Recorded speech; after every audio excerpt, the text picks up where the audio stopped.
Today's the day I've decided to go ahead and do a blower motor replacement on my 328. I've had crickets in the car for a long time now. I think it's about time we sorted that. Seeing as I've got a spare number of hours, I'm going to get myself balls deep and see if we can do this. I'm just having a quick cup of coffee, getting my mental state attached because I know this is going to be a bit stressful, and then I'll get the camera set up and we'll get going. The very first part of the process using Doug's Domain DIY was to mark up the wiper blades with a bit of tape just so we know where they're going to sit, and then we've got to pop the caps off and we've got to pull the blades off. There's a little screw hole just around the back here, and then we've got two 13mm bolts there. Now I've tried to do this before, and I will be honest with you, I found these wiper blades pretty well stuck on this car, so I'm not completely convinced we're going to be able to get them off that easily. So the nuts come off fairly easily, but I believe we're going to have some rusted on wiper blades here.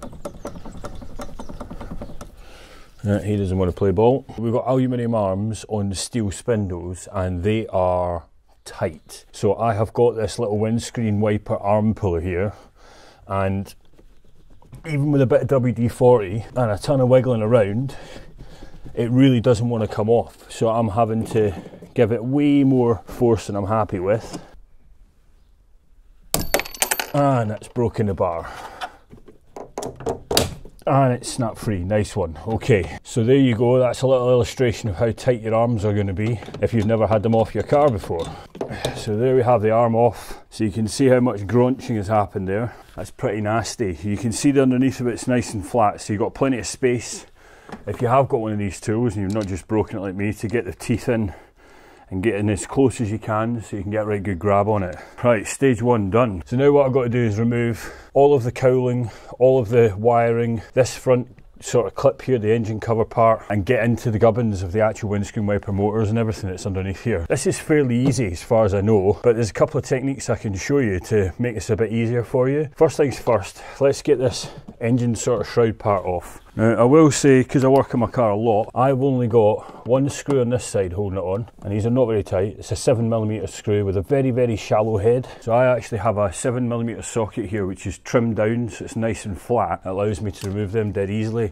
If you're using one which is kind of concave in the end, it will round off the heads quite easily. There's another screw up the top left here. This is obviously a right-hand drive car, guys. And then there's one down the bottom. The one in the bottom I don't bother using. It's way down at the end of where my finger is now, and I don't really see the point. What I normally do is I loosen that off and then I pull it forwards just a little bit, and that allows me then to get in and undo the screws for the wire conduit. They are a couple of Phillips head screws, just going from the top. And then this whole panel here can come away, so this moves towards that side and up, and then just tip it forwards and roll it out the back of the engine bay. There you go, guys. So from here on out, this is all kind of new territory to me. I can, and I probably will, remove the DME cover, so that gives me a little bit more slack in the wire conduit here. Let's do that now. Now this normally would have a sort of rubbery cover on it, which is like an insulation, and then there's a whole bunch of screws that normally hold this in. Again, I'm a bit lazy, I just have the one 17mm screw holding mine shut because I mess around with it quite often. And that can come forwards. Sometimes you've got to remove the top of the fuse box and pull off this relay cover just to make the clearance a little bit easier to get him out. So once he's out, you can unplug this sort of part from the cover and let that drop down. That's going to give me just a little bit more wiggle room to pull all these cables forwards. I've bought a motor which has got the unremovable cages because I've cheaped out. I want to try and make as much clearance as possible. So the next part of the process is to remove this cowling. Now, I've never done this before, but I would assume we got some little twist locks here. It looks like a screw. Yeah, that one's a screw. So hopefully this bad boy now should just lift up. Feels like we've got something holding them at the top here. Oh, nope, just got a bit of a popper. Yep, two poppers by the feeling of it. The windscreen cowl at the corners just pulls right out, tucks right into that corner, as you can see here. So yeah, the window sits in here, so, and the hinge sits in here. So the only way I've managed to get out is get my hand in this corner, pull this up and let this bend down and pop out, and it then has come free. I'm going to get him out of the way. I'm going to see if I can do something with this horrible rubber seal. I don't know if I'll be able to achieve that. You've got to try, don't you? It looks so crappy. So now we are into the actual gubbins of what we're trying to achieve. So our blower motor is somewhere in there. First thing I think I'm going to do, makes sense to me to get in here and give all this a clean up and a hoover before we start working on it. So I'm going to do that and then I'll come back, guys. Okay, there we have a little bit of cleanliness at least, and a little bit of shite that's been removed from the car. One of the next processes that you've got to do is you've got to shut the recirculation air doors. You could have done this first, you could do it now. Essentially what that's going to do is in the side here, in that side and in this side, there are a couple of doors that need to be closed. Now, when you turn your car off, they're going to automatically open up and allow air to flow from the outside world into the cabin. We want the air in the cabin to stay in the cabin. In other words, we want the doors out the way. The easiest way to achieve that is to get inside the car, turn the key to the ignition, the second part of the ignition, so you've got power to the air conditioning or to the actual control box. Turn it so that it's recycling the cabin air. That'll shut these doors, you'll hear them close. Leave the key in the ignition position, go around to the boot and disconnect the battery. That'll then leave the car in this state where these doors are then shut.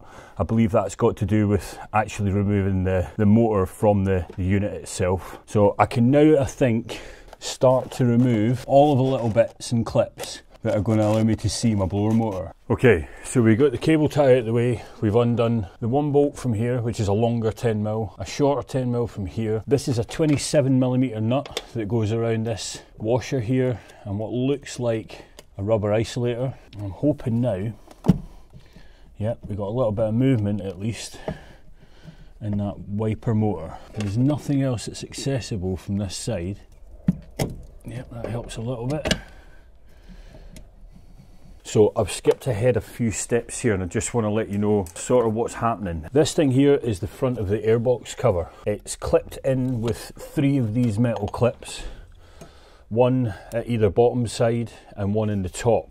Oh no, there's one like that, one like this, and then one like this. The one at the top, once you remove it, it will not want to come out, it will want to sort of grab where it's sort of sitting. So I would suggest you get it out, let it sit on the top, and then what you need to do is wiggle the bottom of this airbox up like so, and then down a touch, and then let it sink down the back of the engine. And then once you got it out, you can pull that out the way. One more thing not to forget, there is a little twist clip here that holds it into the centre of the motor itself. Pull the twist clip out, pull the motor thing out, and then what you're left with is this little centrepiece that sits just roughly in the middle here. Pull him out the way, pull the 2 plugs off of the motor. There's a right angled one that sits at the top and a spade connector that sits at the bottom, and then we have to remove this metal clamp that's in the middle of the motor, and I believe that's a lever it up job. So in there we have cable tie. There we go. Okay, so that clip then can go up and out the way, and we now have, I think, a loose motor. There we go. So now we have this problem where I can't get it out past this wiper arm. I think if we bend up the metalwork just a touch, it will pop out. It doesn't need a lot of clearance there.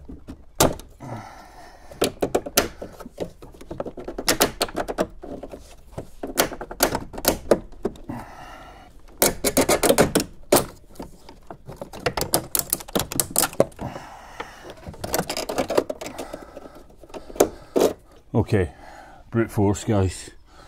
Brute force works. So how do we get the new one in? That is the question. Here we have the blower motor. It's the bearings inside the motor itself which cause the problem and give the squeaking noise. So it's quite a simple design. It's just a centred motor with a spindle that runs the whole way through. This is definitely the original one. It also suffers, I believe, from worn brushes. Quite like to see if they are worn, but they're behind this squirrel cage. They weren't too bad. I can get the camera to focus on it. That's a pretty worn brush. Seen better days obviously. Considering the length of the brush would normally be the length of this compartment here. So you can see that was dramatically worn. Definitely time for a change. Right, now we've got the fun of trying to get this back together. First things first, I do not want to break the new hamster cages. And as you can see from this driver's side one, they snap pretty easily. And here is the new blower motor. So I've gone for a top ram blower motor. Here's the part number on them. There you go. Inside here we've got a brand new blower motor. So it's going to go in that way around. This is going to take a lot of fiddling. So the only thing I can try is trying to get it in sort of like so, into the driver's side and then bring it down. I think what I'm going to have to do is bend that metal part up slightly to allow me to get some access into there. And then once I've done that, I can then hopefully get it in and slot it in and try it. I'm going to fiddle with this guy, so bear with me and I'll see if I can get there. Okay cats, look at that, it's basically in there. Right, okay, a couple of points to mention. First of all, you don't need to remove the windscreen wiper motor. I haven't done that. I've loosened it up obviously, but I don't really think it made any difference. The big winner, man, was this side. Okay, so this is like the ducting that sits over here internally. Right, now how I'm going to get that back in I don't know yet. Probably like so. Right, so down in this side here there are another 2 clips like this that sit, one on there and one on the top. What we want to do is get in there with a screwdriver and pop them off, and then this part will be loose. Pull them out, get them out of the way, stick them over there. And what I've done is I've basically pushed the cages in here and squirreled them along. Another point to mention, guys, is when you take off this clip, you want to cut the cable tie, man, and get them out of the way. I got them jammed underneath and it's been a right pain in the ass to try and get them back up. But you then, with a little bit of force, not too much, will be able to move the motor sort of in this way and along that way.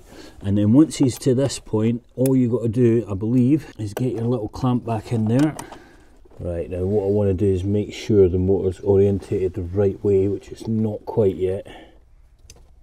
Both cages spin beautifully well. Let's get them plugged back in again. The cable tie is really important. It keeps wires out of the way of the cages, but it gets in your way if you don't undo it. So if I was doing this job again, I would undo that first of all.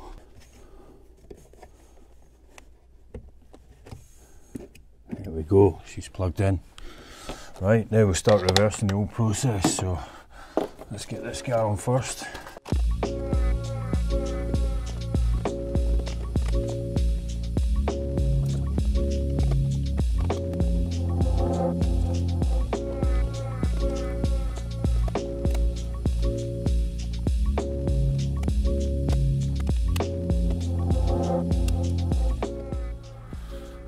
Okay guys, quite a lot of time has passed because I decided in my infinite wisdom that now I've done the fan and the fan is in and I'm happy, I would get in and I would take out the windscreen wiper motor just to test to see if I could get that out first of all, and also to give it a good grease up. I managed to do it, although it was bloody hard work. You can just about get your hand in this side and get into that bolt that's right buried right in the depths of the cowling there and pull it all out. Once you get that out, it's a case of sort of wiggling things and doing your best to remove it all from the car. It's now all back together. I've greased up all the joints and all the little connections. It's all bolted back into the car. A little word of note, if you lose these clips that hold this part of the airbox on, you're gonna have fun getting them out. I managed, in my infinite wisdom again, to lose all 3 of them, and to retrieve them I had to use my long magnetic pokey bar thing like this, and amazingly all 3 of them decided that they wanted to drop straight down the back of the engine and into the back of the starter motor, so they were down underneath the starter motor. Fantastic. They didn't go all the way through to the car, all the way through to the ground, they went right behind the starter, so if you get in there you'll be able to get them out. At this point I am waiting for a bit of paint to dry on my scuttle because I decided to try and give that a bit of a clean up. I'm going to give the window a bit of a wipe there before I put it on, and then I'm going to start manipulating that back into position and getting the scuttle back in place. Okay, so here's the scuttle. Now, bearing in mind which way it came out, I'm going to go into the corners first. All I have done is made sure I've got these clips in the back of it. I'm missing one of them because I dropped one of the actual receptacles down into the engine bay, and that I can't be arsed getting back. There's no magnetic tool that can pick up plastic. I'm going to live without one of them, so I'm going to put it in place first of all in the corners. I'm going to try and, fucking head, I'm going to try and scoop this underneath the windscreen, because I think essentially the windscreen sits in between the 2 sections there, so I'll try and guide that side in first. And then what I reckon I'm going to have to do is get around those corners and guide it in manually. Possibly not. It looks like I can lay it up next to the window and then just help it in with a screwdriver. I get really paranoid working around windows for the obvious reason that if you bust it, you're totally screwed, man. Right then, so first video back and I run out of memory card space. I will get the knack of this one day. It's the next day. I've got more memory card space, and I just thought I'd finish the video up by giving you a little view of what it all looks like now it's back together, which is like this. There you go, guys. Nothing fancy to see here. Basically, you put the scuttle back in, you put everything back in the reverse order removal with your windscreen wipers first on your marks, and off you go. Now let's jump in the car and I'll show you why we've done this. Welcome to my abode. The noise you can hear at the moment is the little sampler fan in the aircon unit. and it's working beautifully. No cricket noises. I actually think this is more powerful than it was before. Nice and quiet. Not the worst job in the world, not the best job in the world. At least it's a job that I really didn't want to do. One blower fan install. If you've got any questions or any comments, guys, stick them down below. There's many different ways you could skin this cat. I'm sure I didn't do it the perfect way, but we got it there and we've achieved the goal we wanted to achieve. We have a new blower fan. I can now go for a long drive once this bloody quarantine shit ends and enjoy the fact that I won't have the sound of crickets in the car. As always, thanks for watching, stay safe, and that's it for now, guys. Paymo out.